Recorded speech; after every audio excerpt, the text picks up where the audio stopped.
তো সব problem e-book test series দুটোরই হয়ে যাবে। আর ইনার আমি যেটা বললাম আরে দাঁড়াও। যে কালকে আজকে রেলের ব্যাচের ক্লাস শুরু হওয়ার কথা। বলছি একটা। না না না, কোনো কথা নয়। রেলের ব্যাচের ক্লাস শুরু হওয়ার কথা। হ্যাঁ, শুরু হয়েছে। না, দেখতে পাচ্ছ না ছেলেরা।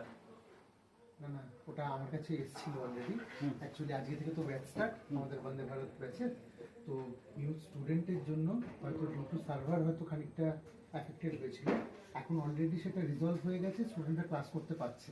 দীপাঞ্জন স্যারের ক্লাস ছিল মেনলি, তো স্টুডেন্টরা ক্লাস করছে, এখন ইজিলি দেখতেও পাচ্ছে। শান্ত হ ভাই, শান্ত হ।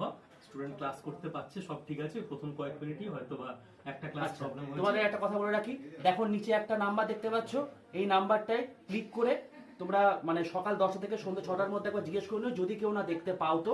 আর প্রত্যেক যদি দেখতে পাও অবশ্যই কমেন্টে লিখে জানাও। স্যারের মানে মাথা টাথা আলাদা লেভেলে খারাপ হয়ে গেছে, নাম্বারে ক্লিক করলে কিছু হবে না, হ্যাঁ, নাম্বারে ফোন করতে হবে। ঠিক আছে, তো আর কিছু বলবি? ওরা সব পেয়ে যাবে। ইবুক, তোমরা ইবুক পেয়েছো কিনা কমেন্টে প্রত্যেকে জানিয়ে দিও, আর মক টেস্ট পেয়েছো কিনা সেটাও কমেন্টে জানিয়ে দিও। তো স্যার অ্যাসিওর্ড হবে যে স্যারের রেলের যোদ্ধারা সবাই সবকিছু পেয়ে গেছে।